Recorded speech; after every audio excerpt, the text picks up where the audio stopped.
வணக்கம். வாங்க இன்னைக்கு நாம லெண்டின் கிளப் பத்தி கொஞ்சம் ஆழமா பார்க்கலாம்.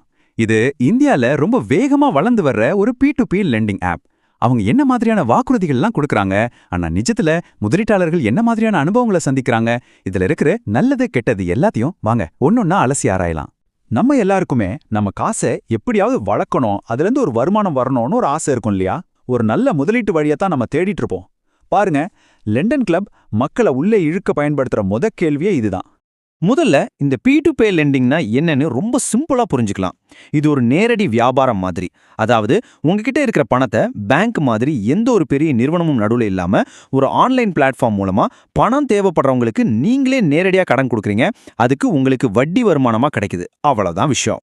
லெண்டின் கிளப் ஒன்னும் சாதாரண ஆப் இல்ல. இந்தியா முழுக்க கிட்டத்தட்ட 3 கோடிக்கும் அதிகமான பேர் இதை பயன்படுத்துறாங்க.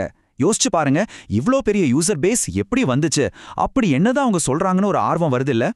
சரி, முதல்ல இந்த கம்பெனி முதலீட்டாளர்களுக்கு என்ன மாதிரியான வாக்குறுதிகளை அள்ளி வீசுதுன்னு பாப்போமா? அவங்க ஆப்லயும் சரி விளம்பரங்களையும் சரி எதை திரும்ப திரும்ப சொல்றாங்கன்னு பார்க்கலாம். பலரையும் டக்குன்னு ஈர்க்கிற முதல் விஷயமே இதுதாங்க. இவங்க என்ன சொல்றாங்கன்னா, சராசரியா வருஷத்துக்கு 11.28% வரைக்கும் வருமானம் கிடைச்சிருக்குன்னு சொல்றாங்க.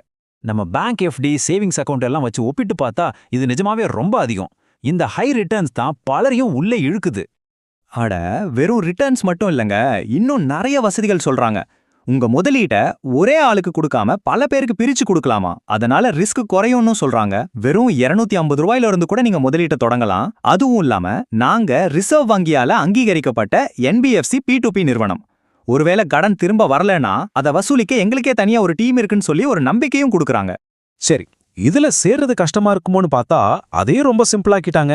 உங்க KYC விவரங்களை கொடுத்து ரெஜிஸ்டர் பண்ணுங்க, உங்க வாலெட்ல பணத்தை போடுங்க, அடுத்த நிமிஷமே கடன் கொடுக்க ஆரம்பிச்சிடுங்கன்னு சொல்றாங்க.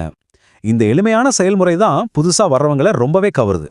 சரி, இது வரைக்கும் கேட்டதெல்லாம் நாணயத்தோட ஒரு பக்கம், அதாவது நிறுவனம் என்ன சொல்லுதுங்கிறது. இப்ப வாங்க அந்த நாணயத்தை அப்படியே சுண்டி போட்டு அதோட மறுபக்கத்தை பார்ப்போம்.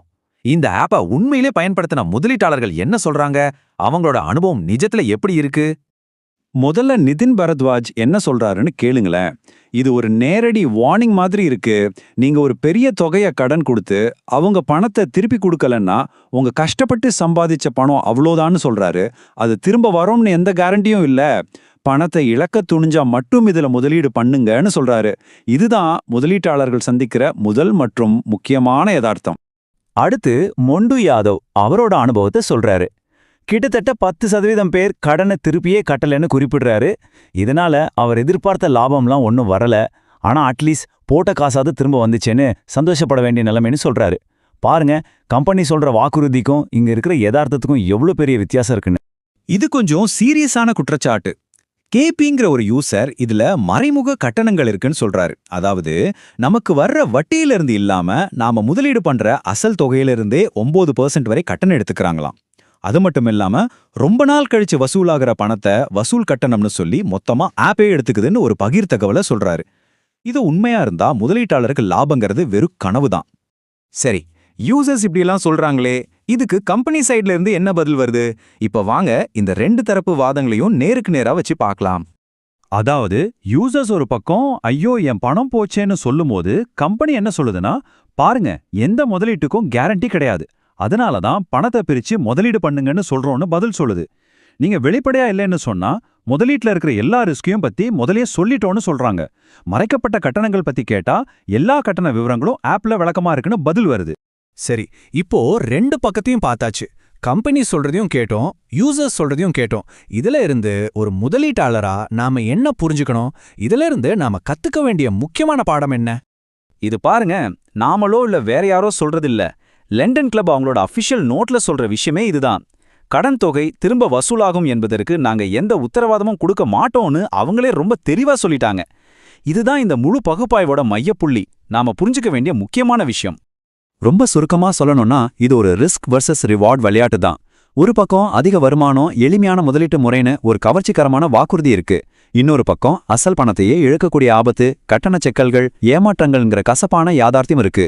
நிறுவனம் ரிஸ்க குறைக்க சில வழிகள் சொன்னாலும் நிஜத்துல இழப்புகள் நடக்கத்தான் செய்யுதுன்னு பயனர்களோட அனுபவம் நமக்கு தெளிவா காட்டுது. அப்போ இந்த கடைசி கேள்வி உங்ககிட்ட தான். உங்க பணத்தை வளர்க்கணும்னு ஆசைப்படுறது சரி, ஆனா எவ்வளவு லாபத்துக்காக எவ்வளவு நஷ்டத்தை ஏத்துக்க நீங்க தயாரா இருக்கீங்க, அந்த கோட்டை நீங்க தான் வரையறுக்கணும். ஏன்னா ஒவ்வொருத்தரோட நிதி நிலையும் ரிஸ்க் எடுக்கிற திறனும் வெவ்வேறு இல்லையா? அதனால நல்லா சிந்திச்சு உங்க முதலீட்டு முடிவுகளை எடுங்க.